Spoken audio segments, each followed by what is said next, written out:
am I concerned about decision making? Not just go for it, not just timeout usage. I'm talking about in total decision making in the biggest moments. Yeah.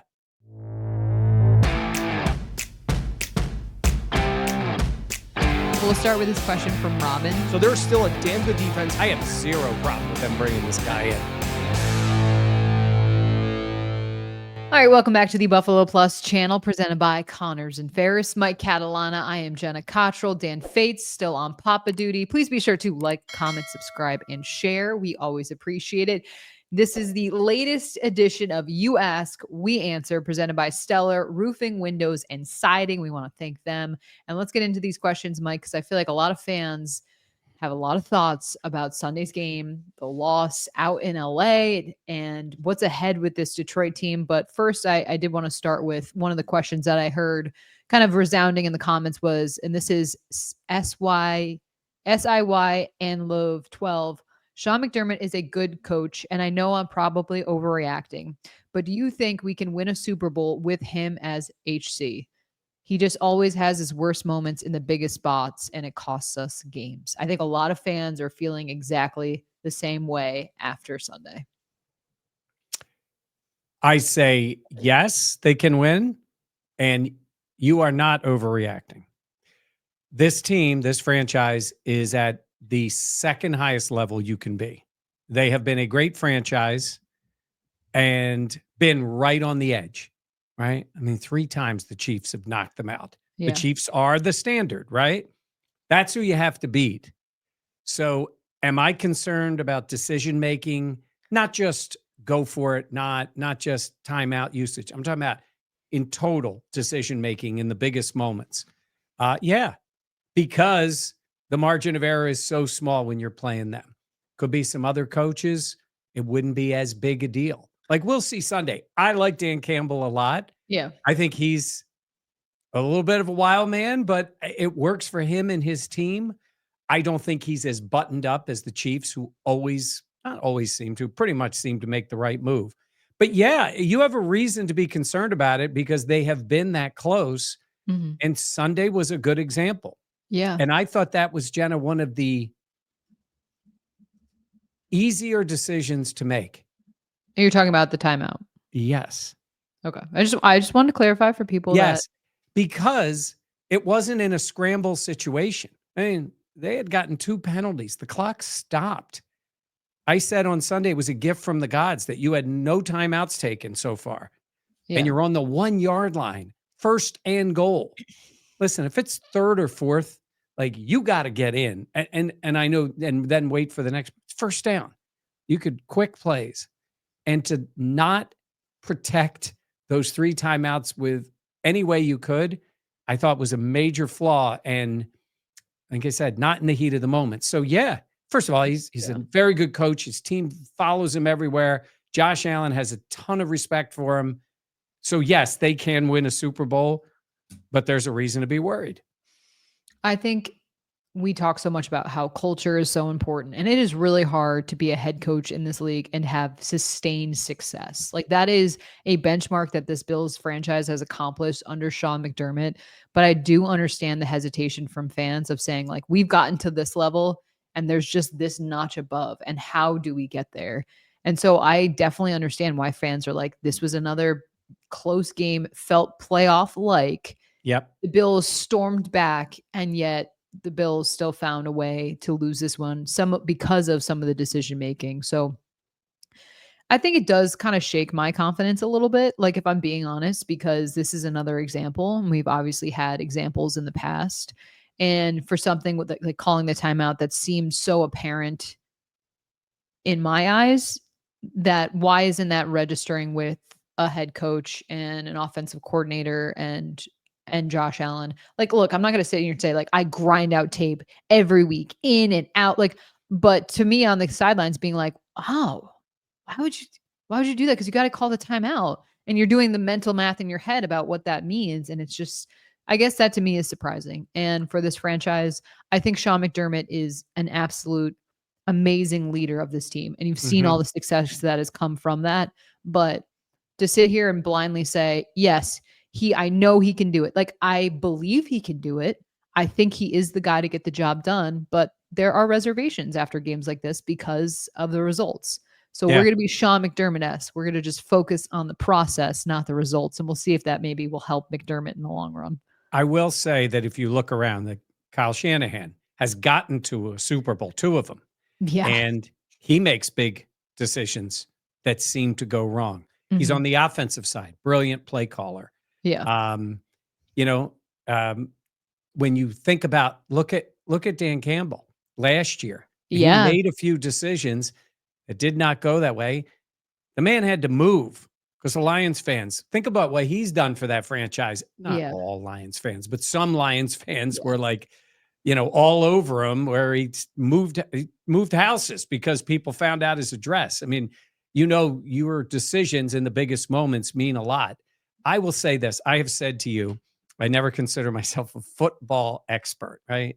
Those guys have way too much time in the game to ever pretend you think you know more football. But I do believe I'm an expert at observing this game because it's just an ungodly amount of time I have watched football in my life. And I am obsessed at the end of games. And sometimes you and Dan are I won't say beneficiary of it. You have to hear me obsess about before the 2-minute warning and what it means. And they got Yeah. to do it. I think like that when I'm watching it. Frustrates me when announcers don't talk that way. Brady did. I ended up watching the TV broadcast. Brady was on that right away. Yeah. Like, this is bad. Yeah. And that's why I say this wasn't, I think Houston was, they could have thrown it. You didn't just want to run it 3 times and then punt Yeah. it. There was at least an idea to try to do it. This was a no-brainer, and it went the wrong way. Yeah.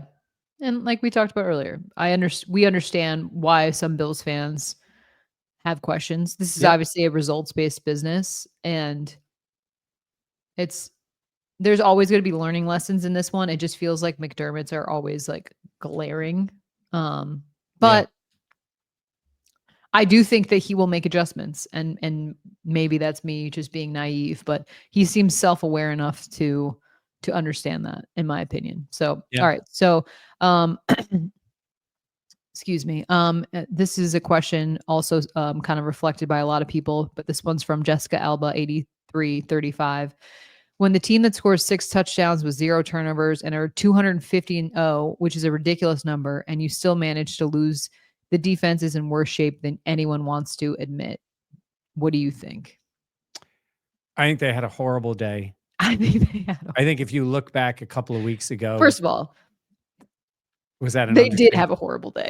Yes. We have to say, I think. They had a horrible day. Yeah. I will say that stat is a great stat, and everybody's loved it today, 250-0, leaving out the little minor part of the block punt for a touchdown that doesn't count as a turnover. Yeah. So, if somebody would have thrown a pick 6, it's still 6 points, or in this case, 7 going the other way. They had a blocked punt to put them down.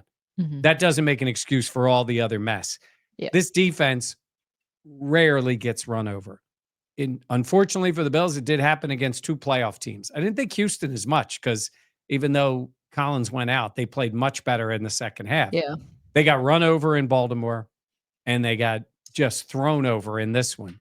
The third down defense was terrible. I will give, and I'm only going to give a small percentage to it because they're already great. Stafford was amazing.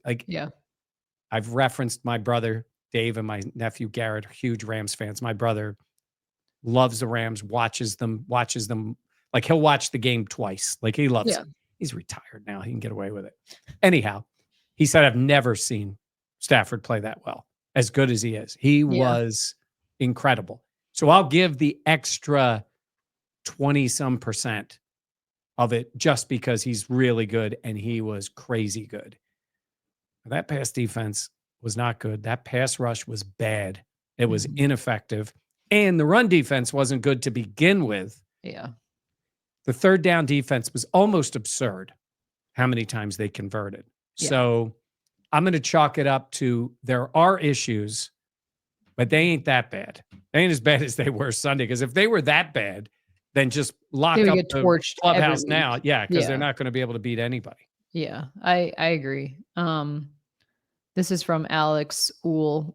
True level of confidence in the D line to get it done when it matters most. Going off of kind of what we were talking about You start defensively. with this one. It's minimal, if I'm being honest. Like, I want to see the impact that I it's really frustrating because I feel like in moments you're like, all right, they're getting some pressure, nice pressure from Greg Rousseau, or look at Vaughn go, or you see Ed kind of going up, and it's a resource that they've put a lot of money into, and it is something that they just in big moments has been it feels like almost non-existent. And I think that's the challenge, is that you've thrown so much time and effort into fixing this problem and it still feels like it's a problem. And so for me, my confidence level is, if we're like evaluating, it is pretty low. On a scale of 1 to 10, I would say it's probably optimistically a 3. What I'm about with you? you on big moments because I don't know who that guy is. I don't know. I think Rousseau has had a really good year. He's their best defensive lineman. He's better than Ed Oliver. Yeah. Certainly, he's been better than Ed. You know, Bobby was asked about it. Sean was asked about it. Babbage. They go back to that. Basically, do your job, and the ball will come to you in a Mhm. sense. Like, just do Yeah. your job. I think that's always been a concern with Ed. He's a talented player, but sometimes when it's not working, you know, what's the phrase? Gap integrity, all those Yeah. things. But a defensive lineman almost has to live that life, because if you start trying to do other things and you're not where you're supposed to be, it all falls apart. I just heard Dan Orlovsky. He was on One Bills Live, and he was saying an offensive coordinator, when you're talking about somebody else's offense, a couple of guys can be wrong and the offense can still work. That offensive coordinator at your defense is looking for one guy to be wrong, one guy to be in the wrong spot. Yeah. And that's how you beat a defense. And it stems from the front. They don't scare anybody. They can make plays. We've seen AJ make plays at Panessa when he's in the game, Yeah. right? I'd like to see maybe even a little bit more of him. It would be good to get Smoot back. I don't know if that's Yeah. happening. There would be some help, but I don't see a game changer in that D line. The closest thing to me is Rousseau.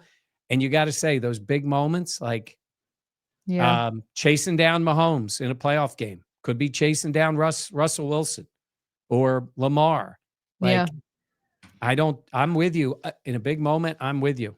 What I is don't your have a lot of level? faith. 1 to I'd 10? say maybe 4, Wow. maybe 4. Yeah. Yeah. Yeah. Realistically, I wanted to say 2, but that felt a little reactionary, so I Yeah. went with 3. In the comments, let us know where you, on a scale of 1 to 10, 10 obviously being the utmost confidence, where you feel the level is in your And, confidence in and the I Bills' wanted to pass rush. add, I'm sorry, Jenna. The person asked about in a big moment. In a general sense of just creating pressure, they couldn't do it against the Rams. Yeah. And they tried blitzing. This idea of just blitz. And you saw what happened. They blitzed at the end and it was a Yeah. touchdown. Like, blitz, man coverage, go ahead against those guys. And that's what ended up happening. So my confidence isn't that heavy for them in a general way where you're scheming up things. I'm talking about like 3rd and 6, got to make it, got to get in his face. The one time they did, they got to him, and that's when they had the holding call. And then they took him back the 10 yards. Yeah. So they just don't do it on a consistent basis. It's just frustrating too, because this is something we've talked about for years, I feel like. Like, this is not like it just cropped up this season. Honestly, you could even say the run defense is something that we have talked about for years with this team.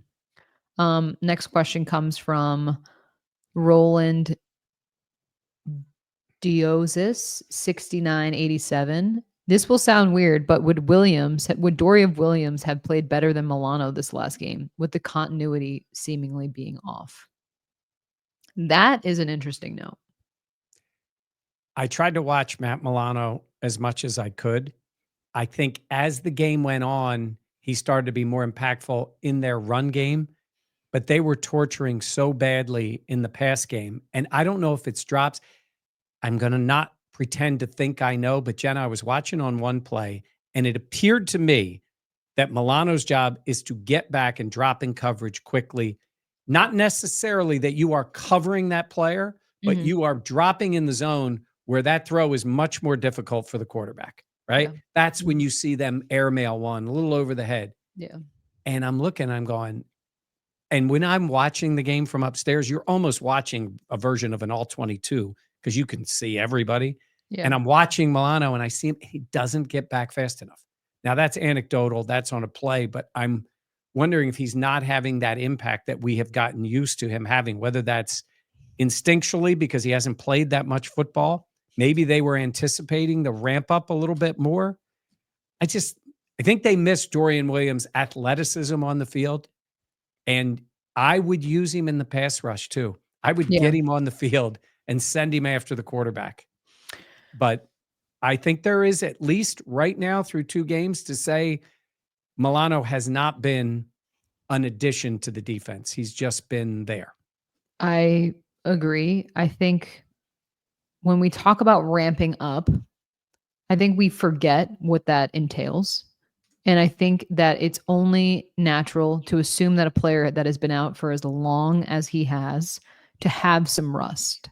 Yeah. I just think that that is something that myself, I kind of forget. Like, I'm like, he's back. It's going to be great for this Bills defense, but there needs to be the cohesion and like we talked about in the question, like that continuity. That is so important for a football team because like you said, it takes one guy being off on the defense for plays to break down and for offenses to take advantage.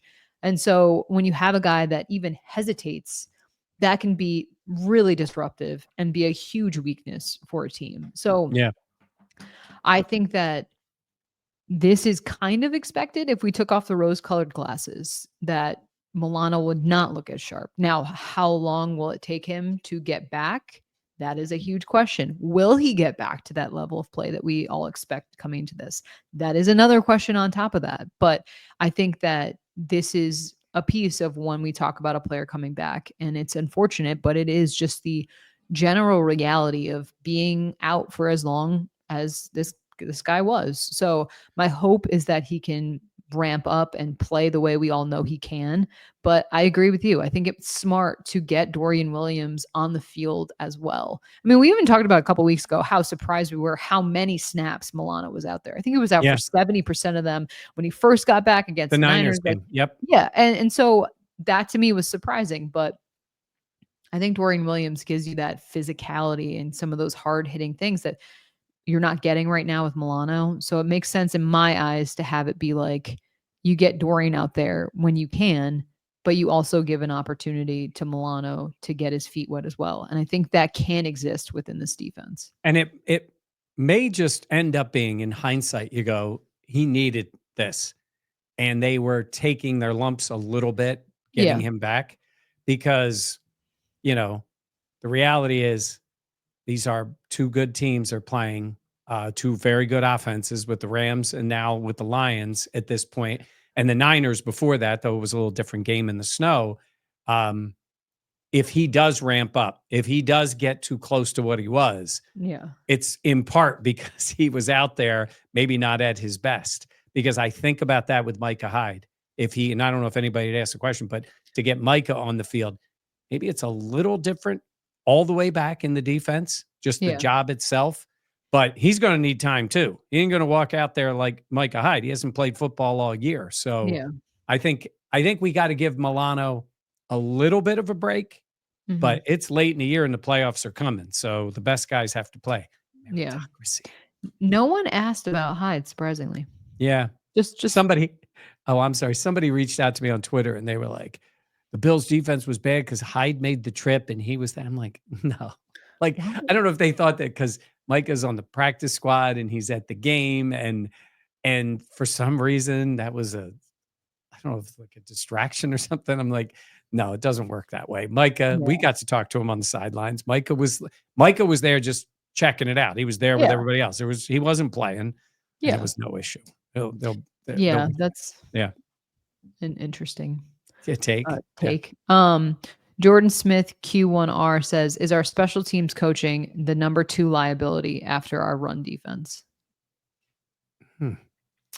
Well, I would say, yeah, you could certainly, absolutely make that case. You could definitely make that case. Yeah, I was trying to think if there's anything I would put above special teams.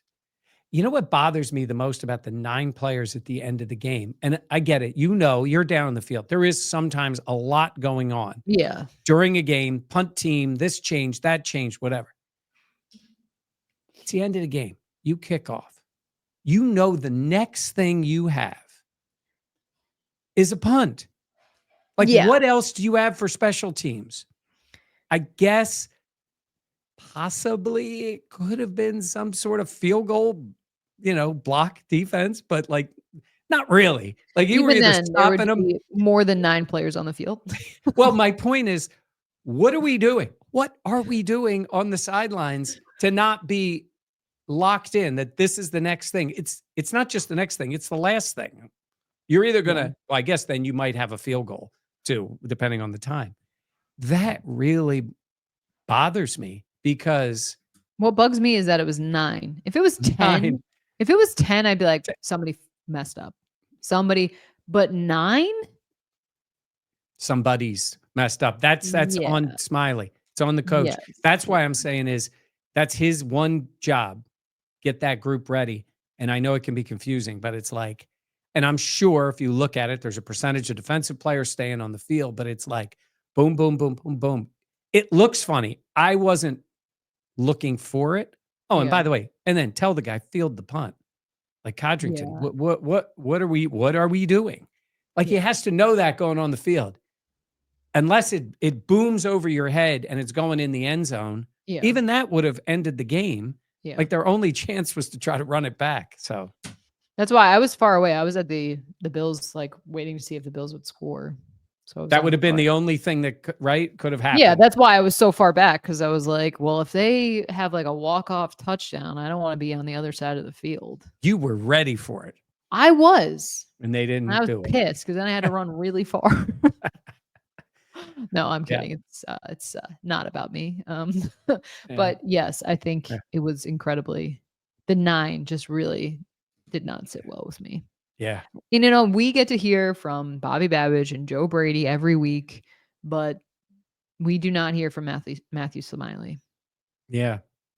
And look, it's been a rough year. I mean, I sometimes wonder, like, how much does the kicker himself is it impacted by the special teams coach? It's you know things, you look at things and all, but it's the kicker. Like he's got the leg, he knows the way he wants to kick it. Had the same holder now for a while, and then the Same long snapper. long snapper, and both of those guys were together on the punt where they attacked the spot. The Rams found a weakness, and Reed Ferguson's a great long snapper, and they targeted him and pushed him back and got a block. So exactly how that mapped out is what teams, when they leave themselves exposed with things like that, they should be, and I'm sure they are, looking like, where are we weak? Where's our weakness? Yeah. And the Rams found it and attacked it and got a block for a touchdown. Do you expect a shootout this week? That was a question from, hold on. Ryan Kennedy, 8793. Nope, that wasn't from him. Sorry. Okay. But either way. Do I expect a shootout? It's easy to say it. I will tell you this. I don't normally, I'm not Dan. I don't pay as much attention to the betting lines. NFL Street Josh. Sorry. Oh, there we go. The right person. I don't pay attention to the betting lines. Everybody told me last week, like Vegas knows something about the Rams, like the numbers. It was 3 points. Yeah, it was closer than I actually thought it was going to be. I thought the Bills were going to be giving more. I think they're only 2.5 point underdogs at Detroit. Wow. And correct me if I'm wrong, but that's neutral field, isn't that coin flip essentially? Yeah, somebody was telling me that the numbers about home field advantage are down in general around the league. I would think Detroit's a pretty good home field advantage. I mean, they fly there. It'd be very different. It's a very different game in Buffalo. Yes. That I hear gambling people say it, so I'm going to say it. That seems like a Bills line because it's We need Fates here for this. yes, but for an odd reason, since we just came off 86 points, it feels like I'm going to say no, just because I don't think we'll have back-to-back games like that, because it's that you'll hear that last week it was 86 points. This week underneath it's 30, the game ends up Yeah. 23-20, something like that, which I'm assuming would be under. I mean, no, I'm going to say no, just to follow this narrative that I created. Okay. No. Do you think it's a I shootout? I could see it being that. I mean, Yeah. now the Lions played on Thursday night, so they get a little extra rest. But that Yes. was a emotional, challenging game for them. And I think defenses by this point in the season are a little bit worn down. That Just in does general. come into play, yes. So And we don't know, as we're recording this, we don't know some of the injury things with the Bills. I know you were really concerned about Rasul, and they need him I out just there. he looked, in pain. Yeah. So we'll find out. We'll be up at practice on Wednesday. We'll find out. But Yes, my Catalana and I are spending even more quality time together. it's I'm doing it for the brand. It's tough. You are funny. No. I am funny. Okay. Sorry, we got a text message. But all right. Thank you for joining us of this edition of You Ask, We Answer, presented by Stellar Roofing, Windows, and Siding. We'll be back in Buffalo this week. We'll have plenty more coverage on the Buffalo Plus YouTube channel. Please be sure to like, comment, subscribe, and share. If you haven't yet, be sure to check out our post-game reaction recap.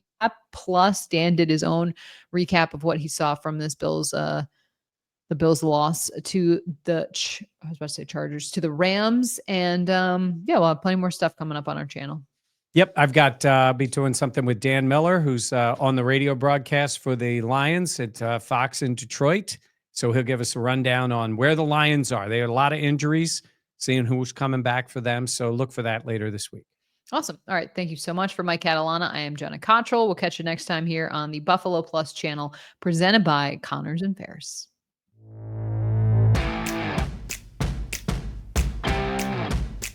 We'll start with this question from Robin. So there's still a damn good defense. I have zero problem with them bringing this guy in.